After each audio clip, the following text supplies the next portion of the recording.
Não se esqueça de se inscrever no canal, curta e compartilhe. Juntos faremos a ponte de comando ficar cada vez mais forte. Olá, tripulantes, tudo bem? Aqui é o JC, esse é meu amigo Bruno. Olá, bem-vindos a mais uma review da série clássica de Star Trek. Hoje o episódio Pão e Circo. E antes de mais nada, não se esqueça de se inscrever no canal, curta, compartilha, juntos faremos a ponte de comando ficar cada vez mais forte, ok?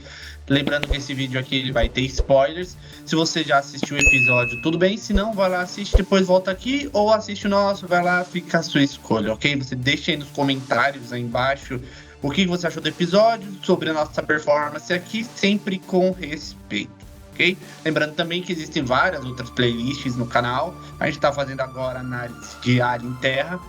Saiu os 2 primeiros episódios da semana passada. Vou deixar aqui no card para vocês acompanharem. E também a nossa review sobre Jurassic World, ok? O que lançou no cinema agora. Brunão, qual que é a sinopse do episódio de hoje? Bom, esse episódio ele conta a missão da Enterprise buscando os destroços da SS Beagle e o seu destino. É uma nave que há 6 anos havia desaparecido e eles foram mandados para investigá-la. Esse episódio ele tem uma parceria aqui um pouco curiosa nessa fase de Star Trek, que ele foi escrito lá no início do planejamento da segunda temporada pelo Gene Roddenberry e pelo Gene Alcun, a princípio pelo Kun. Porém o Roddenberry ele fez algo que raramente ele fazia, que era pegar o roteiro do Gene Alcun e reescrever, mas ele achou, não, isso aqui não está muito parecido com o que eu quero, e também chamou o John Newbon. O John Newbon fez algumas mexidas, mas o Gene Roddenberry não gostou muito disso e ainda assim ele mexeu de novo. Esse episódio ele tem um retorno a uma locação externa, né, coisa que a gente não estava vendo há alguns episódios, né, e foi lá no Bronson Canyon, que é a mesma locação de This Side of Paradise. É isso aí.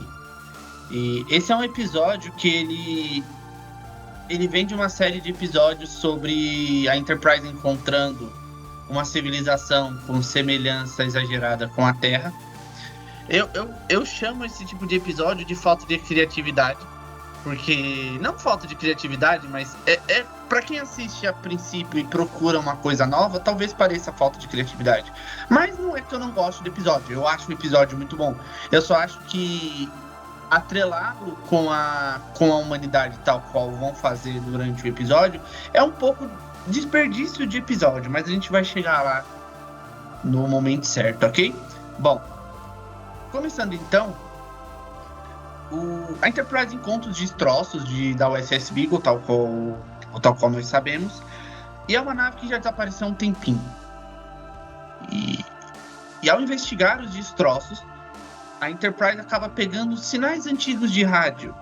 E quando eles conseguem sintonizá-los na Enterprise, eles descobrem que são programas antigos de televisão, que deveriam ser antigos, mas que na verdade mostram lutas de gladiadores em arenas, programas de TV sobre armas, violência como conteúdo. Não muito diferente do que a gente já tem hoje nas nossas televisões. Bruno, o que você achou desse começo?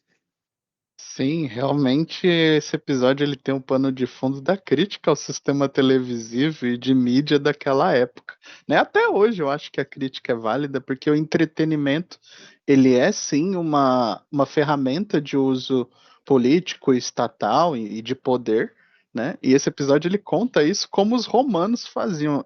É curioso a escolha assim de usar a cultura romana numa situação no século XX, né, no presente, né, de Star Trek.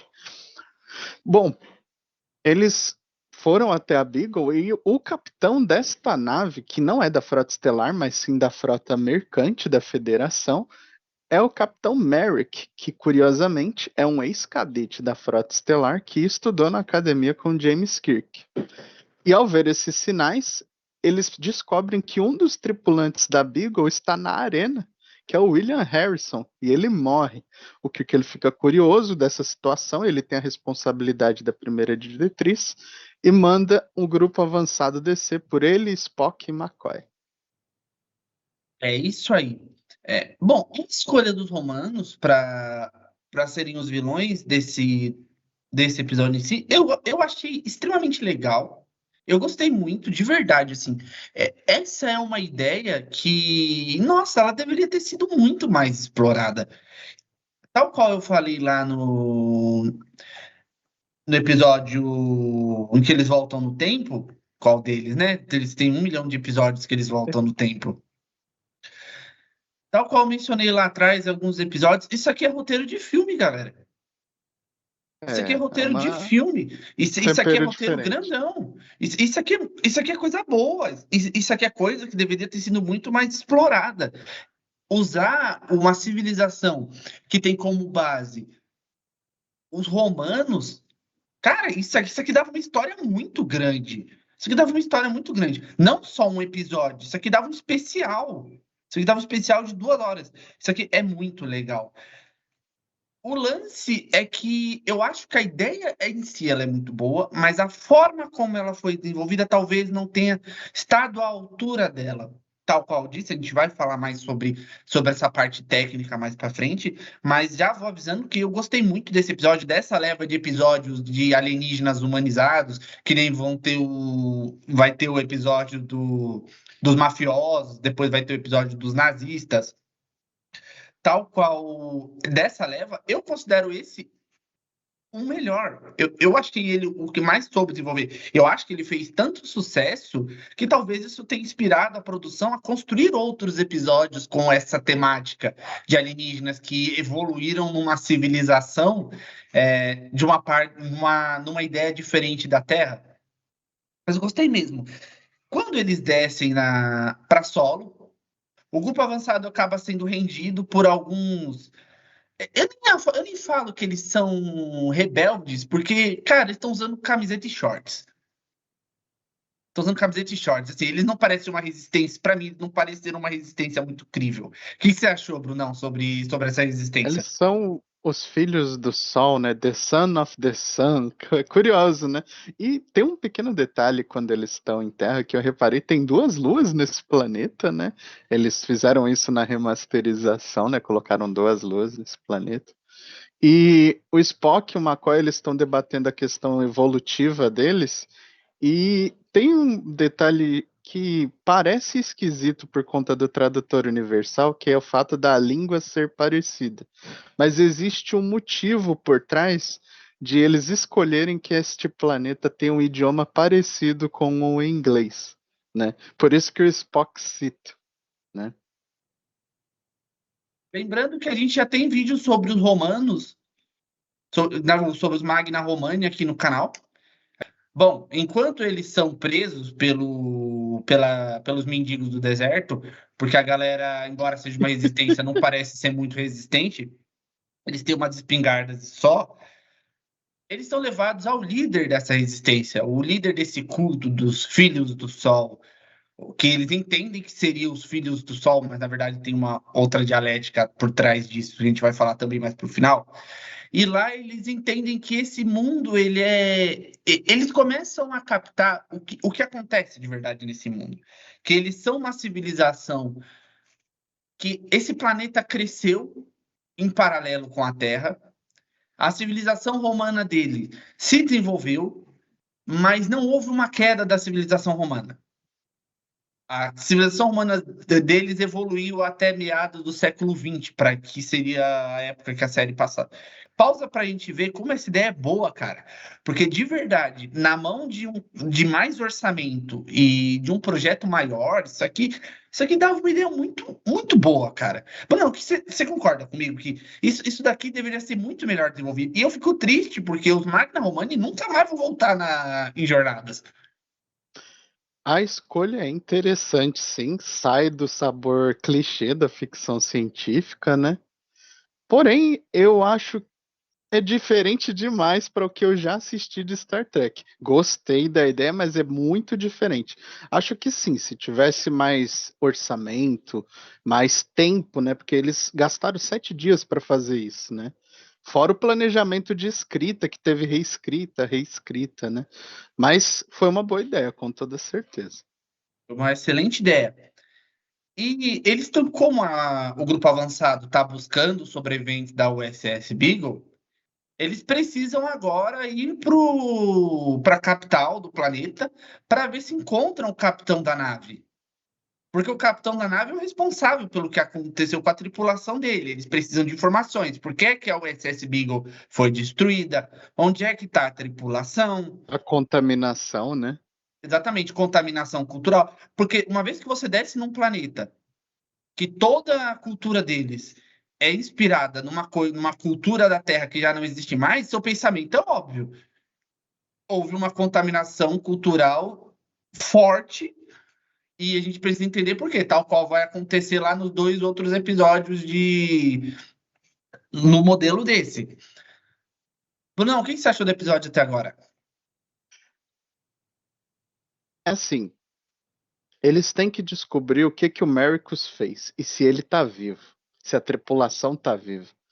E no encontro deles com os filhos do Sol, eles são levados até os sétimos, né?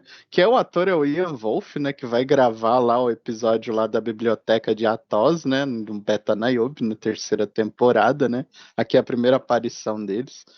E a gente vê uma cena do Kirk sendo bastante diplomático com esse povo. Eu acho que aqui a gente vê um tato muito grande do Kirk com essa civilização, justamente por eles terem tido contaminação de quebra da primeira diretriz. O Septimus passa a ter confiança no Kirk, o que eu achei, pô, o Kirk conseguiu passar confiança para um alienígena, né? E ele ajuda eles na busca da tripulação da Beagle. Ele manda o Flavius, que é um ex-gladiador e virou um convertido do culto dos Filhos do Sol. E lá eles são capturados pelo Império. Exatamente. E aí a gente vai entender o conceito de que esse Império Romano evoluído, na verdade, ele evoluiu, mas ele evoluiu de uma forma um tanto quanto diferenciada. Enquanto o Império Romano da Terra foi derrotado por inúmeros fatores, desde a sua expansão desenfreada, má administração e políticas públicas desastrosas, esse daqui, ele fez o... Eles meio que têm uma... Eles aprenderam uma lição que eu acho que os grandes líderes do nosso mundo, no início do século XX, aprenderam depois deles, que é que a forma de você controlar um povo mais fácil do que com chicote é dando o que eles querem. Sim. Então, os romanos, eles não perderam os escravos deles, só que eles deram o mínimo para os escravos deles ficarem felizes. Então, eles estão dando um dinheiro para os escravos, eles estão dando estruturas medianas para os escravos. Os escravos deles continuam sendo escravos, continuam usando coleiras, continuam tendo donos, mas eles não se rebelam porque eles têm uma vida básica, que era muito melhor Confortável. do que a vida do passado, vida confortável. E os filhos do Sol, eles meio que quebram essa ótica, porque eles quebram essa lógica, porque para eles não querem o mínimo, eles seguem uma religião que oferece para eles um conforto maior do que o mínimo que eles já estão tendo. Não sei se vocês vão entender exatamente onde eu quero chegar com isso. Então, por exemplo, você sendo escravo em Magna Romani, você tem o básico. Você tem o seu salarinho, você tem o seu auxílio médico, você tem a sua diversão, você tem pão e circo, A você tem a casa, né? violência. Exatamente. Mas os filhos do sol buscam mais do que isso. Eles buscam algo espiritual. E essa busca por algo espiritual coloca eles longe do império. Colocam eles no oposto do império. Bruno, você achou dessa ideia?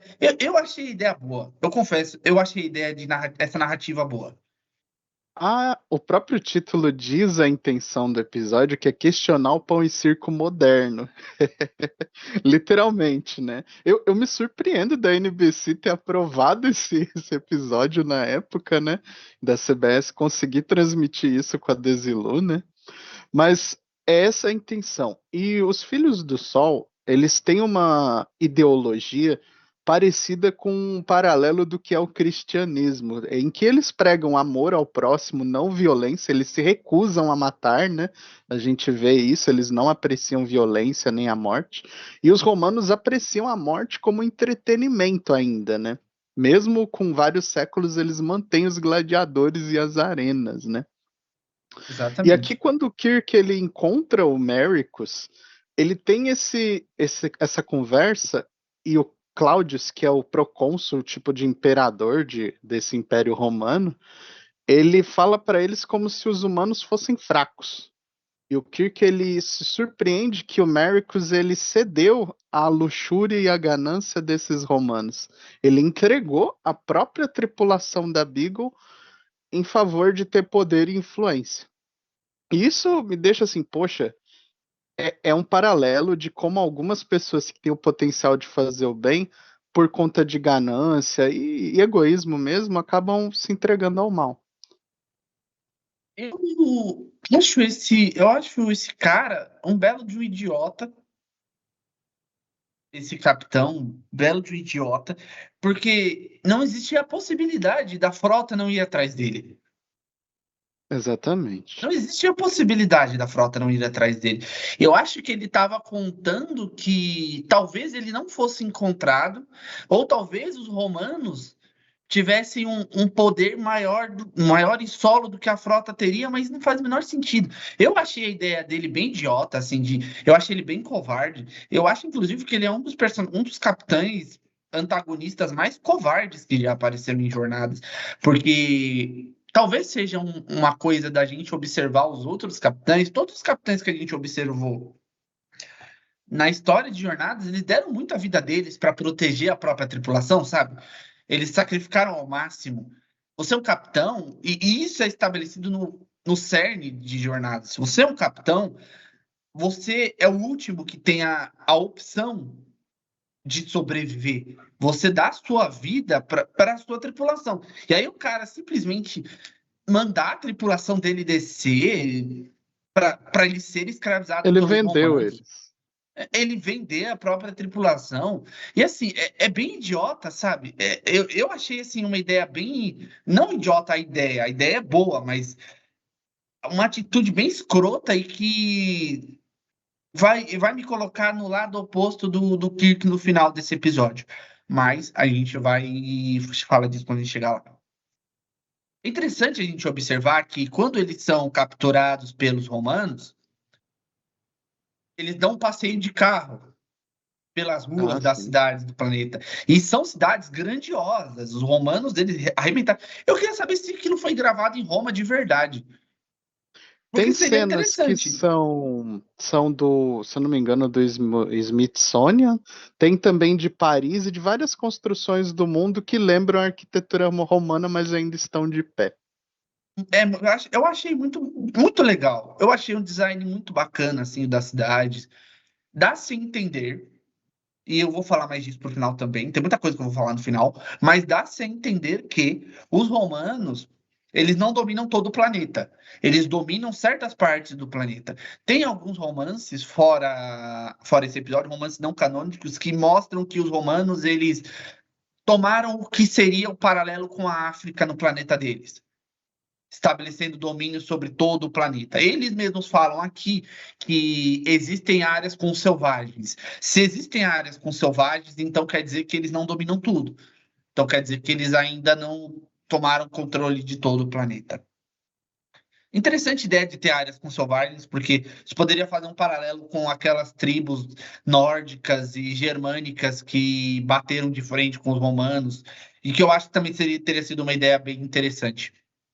Agora eu queria comentar sobre a cena em que o Claudius força o Kirk a tentar descer a tripulação da Enterprise. O Marcus ele avisa o Claudius que o Kirk ele não é um capitão mercante, ele é um capitão da frota estelar e ele não é fácil de dobrar como ele foi. Dá para perceber em pequenas cenas do meio do episódio para o final que o Marcus ele começou a estar em dúvida do que ele fez de horrível, né? Eu não acredito muito nessa redenção dele, mas aqui o Kirk ele é forçado com metralhadoras, o Spock e o McCoy são ameaçados de morte e aí ele entra em contato com o Scott e ele só dá um código para ele, né? Ele só dá um código. Condição verde, né? Você pode ouvir o que está acontecendo, são problemas, mas você não pode interferir. O Kirk só fala isso, e aí o Claudius já fica nervoso e manda todos eles para a arena. O que você achou da arena? A Arena é Primeiro, um estúdio de TV dentro de um programa de TV. É uma crítica na cara do sistema de mídia e propaganda. primeiro sobre o Claudius, eu gostei. Eu achei que foi o melhor vilão assim da temporada até agora. Eu acho que ele tá, se não foi o melhor, tá entre os melhores vilões da temporada até agora. É, gostei bastante. Sobre a questão do estúdio da TV, é óbvio que isso aí é uma. Desde a primeira aparição, que é uma referência sobre o controle que certas áreas do mundo têm sobre a população, principalmente sobre a indústria midiática. Eu gostaria que tivesse sido mais desenvolvido, mas eu entendo que os caras não tinham orçamento para aquilo. Eu entendo que não dá para você ficar, que nos caras não tinham rios de dinheiro para gastar com isso. Gostaria que tivesse sido mais desenvolvido, mas achei muito bom. Eu achei que ele que combina com o episódio, esse tema do pão e circo. Eu achei que a luta na arena, uma luta de gladiadores, é aquele cerne dos romanos que não se perde, sabe? Quando você pensa nos romanos, você pensa numa luta na arena, em leões, no soldado, você pensa em gladiador do Russell Crowe, eles lutando na Tem até arena o com as Maximus, né? bigas cheias de lâmina chegando. Talvez isso seja culpa minha ter esperado um pouco mais dessa parte. Talvez, quando eu assisti, meu subconsciente ainda estivesse pensando no Russell Crowe pegando terra da arena e cheirando. Mas eu entendo que o baixo orçamento dos caras não poderia ter produzido muito mais do que isso. E eu gostei com o que eles fizeram, eu achei bem legal, eu achei bem estruturado, os cameraman. Eu achei. Eu não me duvido que os caras pegaram a galera da própria Desilu, dos estúdios onde eles gravavam e gravaram câmera Com atrás de câmera. certeza. Que ficou bastante bacana essa parte. A luta ficou legal. Eu achei interessante porque o McCoy ele não sabe lutar de espada, coitado. Ele não tem como lutar de espada porque ele não manja disso. Mais do Spock, ele já é um lutador melhor. O Spock foi treinado em arma de mão lá em Vulcano. Então ele meio que dá conta do Romano. Eu gostei muito dessa diferenciação. Eu fico feliz que a produção não tenha esquecido esses detalhes antes de fazer essa luta. Sim. Mas assim, o final da luta é o Spock derrubando todo mundo. Ele literalmente salva a vida do McCoy. E aqui a gente vê que o Flavius é que foi forçado a lutar com o McCoy. E aí ele tenta, ó, pelo menos se defende. Ele não queria matar ele, mas ele tava ali só encenando, né? O Claudius, ele mais uma vez fica irritado com a petulância deles e o Kirk não cede às tentações que o Claudius quer mostrar para ele de que ele tem poder, influência e que não adianta a tecnologia, a misericórdia humana, que eles vão controlar eles, né? Mas eles não cedem. E aí ele vai para um outro aspecto de tentar seduzir o Kirk, literalmente com a loira, né, que aqui é a Drusilla, né, a escrava do Claudius, né? E nessa cena da Drusilla ficou claro o que, que aconteceu, embora eles não mostrem isso num programa de horário nobre americano, né? A gente sabe o que aconteceu. Mas o Kirk ele fica incomodado com o fato do uso da escravidão, né? Isso aí ele não aceita. Agora, deitar com a loira ele aceita. Olha lá, Questionável. faz muito tempo que eu não critico o Kirk, então eu vou aproveitar o espaço aqui agora para a gente falar primeiro sobre isso aqui. É, nossa, a escravidão no mundo dos romanos é problemática, ou não, os romanos têm escravo, mas quando vem a escrava sexual para ele, não tem problema. Aí tudo bem, ah, não, galera, a mina tava com a coleira no pescoço, rapaziada. Na literatura de jornadas, eles tiveram um filho. Ou parece que tiveram. Quando na literatura de jornadas, Caramba. tal qual disse lá no vídeo Entre Espécies, eles voltam em um momento no planeta e o McCoy ele conhece o moleque que é a cara do Kirk. E aí a Nossa. mãe dele é a Drusilla. E aí o McCoy fica pensando que o moleque talvez seja filho do Kirk de verdade. Essa é a Kirk Girl. Ela não muda nada na história. É só pro Kirk ter uma Kirk Girl nesse episódio. Eu não lembro qual foi a última. Eu perdi a conta de Kirk Girls que já apareceram. Mas é só pro Kirk ter uma namorada nesse episódio. Pra galera não pensar que ele deixou de ser o canastra fanfarrão que ele sempre foi. Eu não sei o que pensar dessa cena, de verdade. O que vem melhor do episódio, pra mim, a melhor parte do episódio é depois dessa cena, que é a conversa do McCoy com o Spock dentro da cela. Tem um dos diálogos e discussão que é bem emblemático do que é a relação deles, e você já citou antes. É como se eles fossem amigos, mas aquela amizade que sempre tá se provocando, né? Se provocando ao extremo. O McCoy tenta agradecer que o Spock salvou a vida dele. Ele fala, vocês têm a necessidade de ficar agradecendo. E aí o McCoy, ele é humanista até o cerne, né? Ele é um cara sanguíneo. E ele fala, poxa, Spock, o seu problema é que você tem medo de viver. Você tem medo de sentir o que a sua metade humana tem aí dentro e você não saber controlar. E aí dá aquele drama e a gente entende que os dois estão preocupados com o Kirk, mas o Kirk tá lá com a loira, de boa. Eu achei assim, legal ter esse diálogo do McCoy, de mostrar que ele entende o Spock, né? Ele entende ele. Acho que ele é um dos poucos que entende o Spock de verdade. Por isso que eu acredito que a amizade deles é implícita aqui, até mais que o Kirk. Exatamente. E, bom, Kirk já se divertiu. Enquanto os amigos dele estavam na cela, ele estava se divertindo com a Drusilla. Cara, eu não sei o que pensar disso, de verdade, assim. Porque tem certas coisas em jornadas que elas quebram toda uma mítica que está sendo desenvolvida. Até então, no episódio, a gente tinha essa luta contra a escravidão. A gente acabou de ver os dois caras quase se matarem na arena. Mas toda essa mítica, ela é quebrada porque o Shatner precisava de uma Kirk Girl. É. Toda a mística quebrada porque o Shatner precisava de uma Kirk Girl.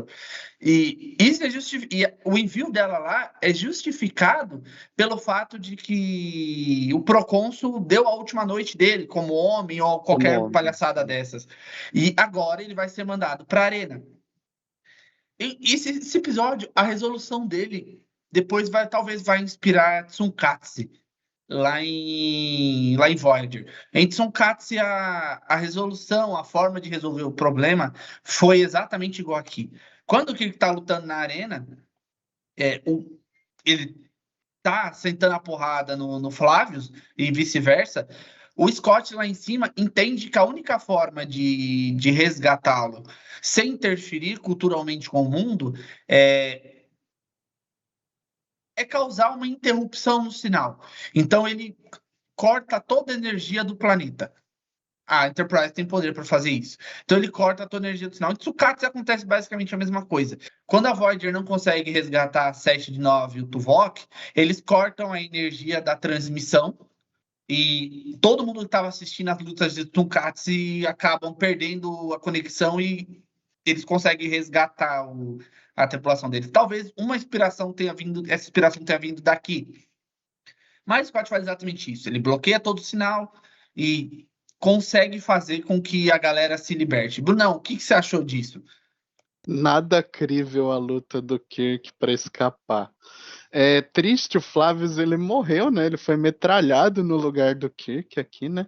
Mas o Kirk ele consegue dar o troco, ele dá uma de Rambo para cima dos guardas do Império, rouba a metralhadora deles, né? E ele vai direto para a cela resgatar o Spock e o McCoy. Detalhe curioso, na cena em que ele atira na fechadura, embora eles tenham usado realmente metralhadoras, né? Não sai nenhuma bala, né? E a mira tá totalmente errada. Mas assim, quando ele quebra a fechadura, já tem o Mericus, o Claudius e as tropas cercando eles. E aí o Claudius fala, ó, a gente tá na linha de tiro, usem as espadas.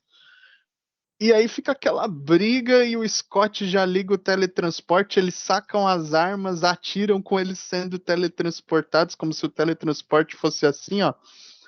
Então, assim, a escapada foi porque o roteiro mandou, essa é a minha visão. Mas jornada, nessa época, a gente aceita muita coisa, né? E então tudo bem. Só que o episódio acaba assim. E o Mericus, ele tinha mandado a Drusilla roubar o comunicador deles para que eles pudessem localizar o transporte do Kirk e do McCoy e do Spock.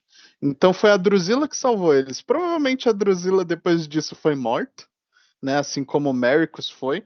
E eu não acredito que a redenção do Mericus desse momento seja muito crível, porque um cara que mandou matar 48 pessoas vendidas na arena vai ter dó porque é o Kirk. Mas tudo Assim, bem, foi assim que aconteceu, né? E o episódio acaba assim. assim, isso entra em discussão sobre uma coisa que eu já tinha falado alguns episódios atrás. Se não, em alguns episódios atrás, teve algum personagem. É que a gente fala de muita coisa aqui, galera. Não dá pra gente decorar Sim. tudo, mas em alguns episódios atrás, teve o que. Se eu não me engano, teve um personagem bem idiota que fez alguma coisa muito merda e. E que obviamente não tinha redenção, e obviamente. Ah, lembrei. Foi no episódio da Máquina da Destruição, Ah, o aquele. Decker. O Decker. O Decker só fez merda. O Decker detonou com tudo. E o Kirk, no final, quis dar uma redenção, colocando lá que o Decker sacrificou a vida dele heroicamente para salvar os mundos de Rigel.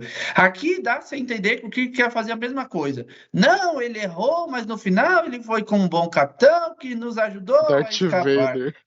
Cara, de novo, eu vou falar a mesma coisa que eu falei no Decker. Você ficar mentindo em relatório para proteger um cara só porque ele salvou a tua vida, bem não faz.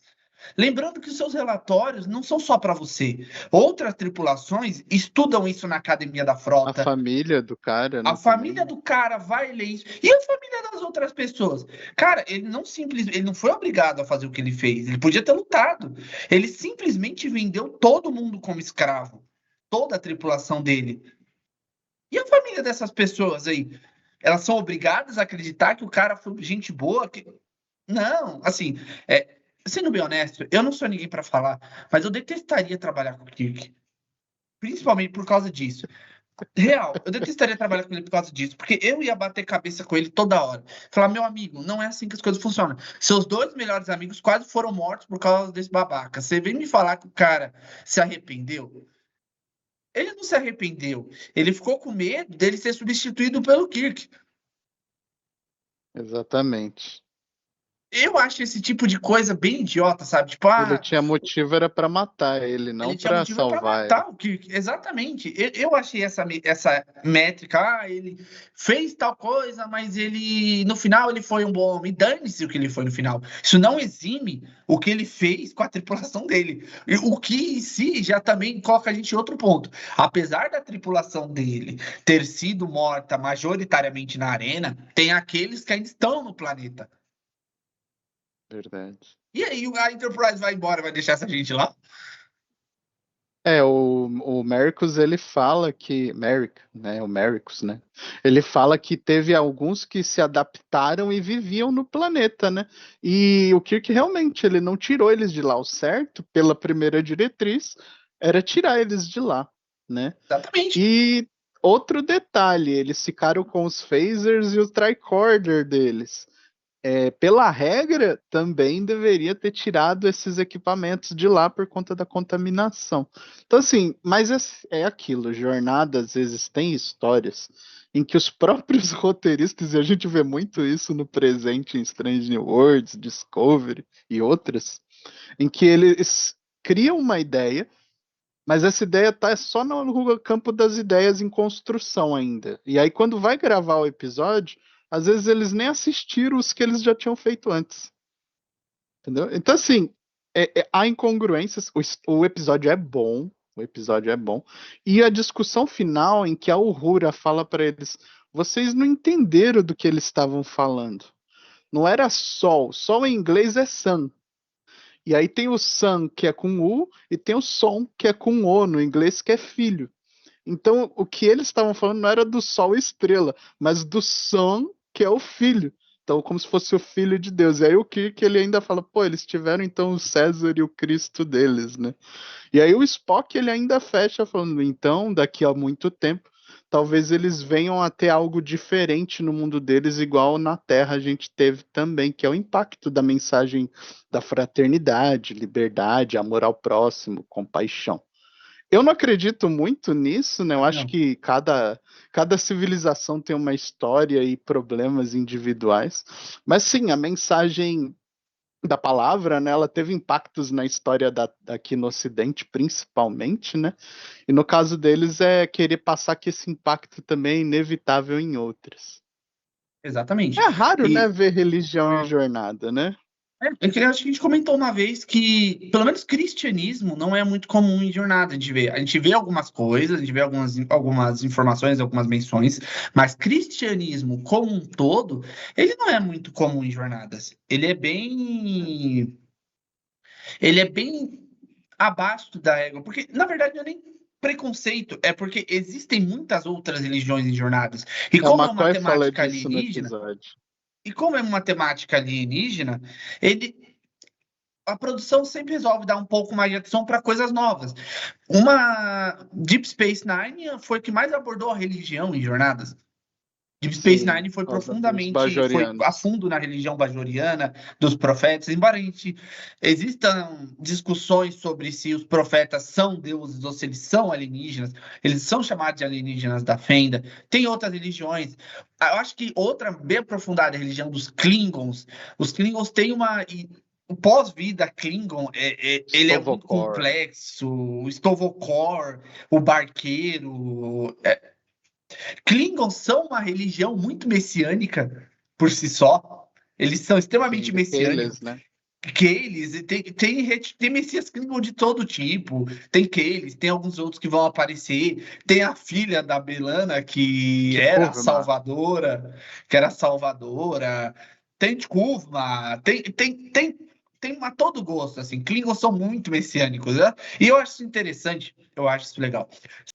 Sobre o paralelo do cristianismo aqui, eu não acho que essa religião vá muito longe. Eu entendo a intenção do episódio em trazer isso, mas eu não acredito que ela vá muito longe.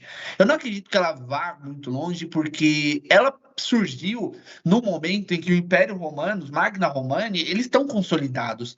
Eles não são eles não são um império em construção ou desenvolvimento, não. Eles estão muito consolidados. Eles têm um governo muito poderoso. Eu acho que esse é o diferencial dos Magna Romani para os romanos em si, para os nossos romanos em si. Eles têm o Eu, que os nossos não tiveram. exatamente.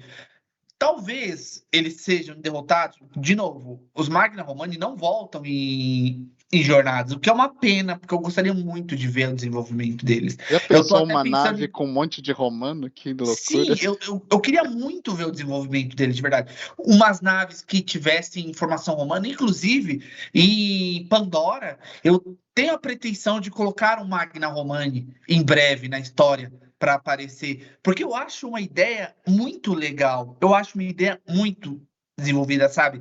Essa nação que desenvolveu com esses aspectos romanos e que não evoluíram, que evoluíram tecnologicamente, mas o design, a cultura Ainda continuam usa tão ótimos. espada, né? Exatamente. Que mesmo que tenha tipo, uma metralhadora, um trabuco, eles continuam usando lâminas. Eu gosto muito dessa temática em si. Exótico. Exatamente, eu gosto muito dessa temática. Eu gosto quando Jornadas traz essas raças com esse desenvolvimento cultural diferenciado, sabe? Eu não curto muito. Na verdade, não é que eu não curto. Eu acho meio broxante quando a gente espera um episódio novo de Jornadas, e a gente desce num planeta e os alienígenas hoje em dia são simplesmente humanos com os prédios. Eu acho isso muito. Eu acho isso uma surra de pau mole, sabe? Tipo, porque quando a gente assiste uma Caraca, série de alienígena, a gente quer ver, tipo, isso aqui. A gente quer ver cara. uns romanos doidões, a gente quer ver os gangsters com É os mesmo. trabucos. A gente Pedaço quer, da a gente ação. quer ver uma sociedade que deu completamente errado, igual deu lá com os nazistas, que todo mundo é maníaco, psicopata, e Esse a tripulação episódio é precisa doido. correr. A gente quer ver alterações, sabe? Gente, pelo amor de Deus, né? Vocês entenderam o que eu tô falando. A gente quer Sim. ver uma. A gente quer ver coisas diferenciadas, sabe? A gente quer ver umas coisas assim. Quando é só um humano de toga, bem-vindos ao meu mundo, lá vem um humano. Não, eu quero ver umas coisas diferentes. Até hoje eu queria ver uns vikings espaciais. Olha, lá vem o viking. Mas a gente sabe que o orçamento talvez não ajude muito nisso, né? De qualquer forma, Pequena eu gostei análise. muito disso. Tem um ponto que eu queria deixar aqui. Esse tipo de ficção faz a gente lembrar o quanto a nossa civilização humana é rica em alguns aspectos culturais e na diversidade que a humanidade tem. A gente vê a ficção científica, mas ela é uma fantasia que questiona a realidade. E a riqueza de culturas e ideias diferentes que existe na humanidade daria para povoar uma galáxia. Se a gente pegar assim mesmo as mitologias que a humanidade já criou, as suas ideias e crenças e esperanças no no além-vida, vixe, daria história pra caramba. Os Romanos é só uma faceta disso. Mas aqui eu queria comentar algumas coisas aqui de bastidor sobre esse episódio.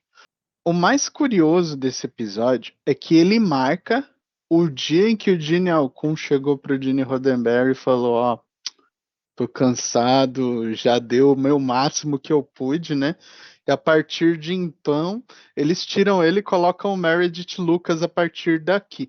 Porque exigia-se muito, né, do produtor executivo de Star Trek a revisão de quase tudo que era gravado e escrito.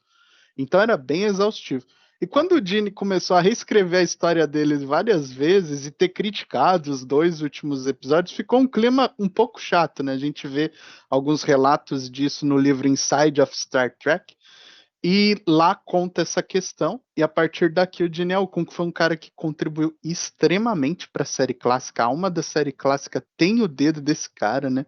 A gente pega Space Seed, a Mock Time, o problema dos pingos e esse episódio aqui. E eu acho que mexe um pouco, né? É natural, né? Na ficção, quem escreve tem um pouco de ego com seus bebês, né? A gente ama os Sim. bebês que a gente cria. E eu acho que o Gene aqui ele ficou um pouco cansado, já estava exaustivo para ele, e aí ele pediu para sair depois disso, né? O personagem Cláudios Marcos, né? Ele usa um brasão na roupa dele, que é o brasão de Shakespeare. E aqui tá um elemento, né, que a gente vê mais uma vez, né, do Shakespeare dentro das obras de Star Trek. As metralhadoras que são usadas pelos romanos, elas são do modelo Madsen M50, que era uma metralhadora dinamarquesa. Qual Isso nota aí. você deu? Antes de eu dar minha nota, eu sempre mencionou sobre essa extrapolação cultural de que a Terra tem bastante conteúdo para Tem, para conseguir explorar produzir. ideias assim, Em sim. Lower Decks é introduzido uma colônia da Federação que eles se inspiraram, e isso aqui é muito legal. Eles se inspiraram em culturas medievais para poder se desenvolver, que é Spyria, que Spyria se inspira totalmente em culturas medievais. Então, a colônia tem uma rainha, o planeta onde eles escolheram tem répteis voadores que Dragões. são equivalentes a dragões. Eu acho isso muito bacana, eu acho isso muito legal. E eles são humanos, eles são humanos. E isso aqui é bacana. Minha nota eu vou dar 10, 9,5, 10. Eu gostei muito. Eu ia dar 9,5 talvez por conta daquelas decisões idiotas de sempre do Kirk, sabe? Tipo escravidão é ruim para vocês, mas escravas Eu durmo com a sexuais para garota. mim. Ficar passando a mão na cabeça de capitão incompetente ou deixar a galera lá, assim, eu acho isso problemático. 9,5 tá mais do que bom. É um episódio muito legal, é um episódio muito divertido de assistir. Dá pra ver várias vezes. Muito legal. E abre portas de novo para aqueles episódios clássicos. Vai ter o episódio agora dos gangsters, depois vai ter o episódio lá dos nazis e por aí vai. Vai ter episódio de faroeste nas outras também. Aqui também vai ter o episódio de faroeste. Eu acho que os produtores entenderam que isso aqui, o público gostava muito disso, então depois eles começaram a fazer cada vez mais esse tipo de coisa. O que eu não Explorar reclamo, porque eu esses gosto muito. temas. Eu gosto muito de bons episódios de faroeste, de jornadas. Estão entre os meus episódios favoritos, então é isso. 9,5, 10. Pra mim, é nota 8, né? Uma nota boa, né? Pra mim, eu acho que o Trouble with Tribbles foi 10. Aqui já a gente tem combate, o tema da filosofia, religião é excelente, né?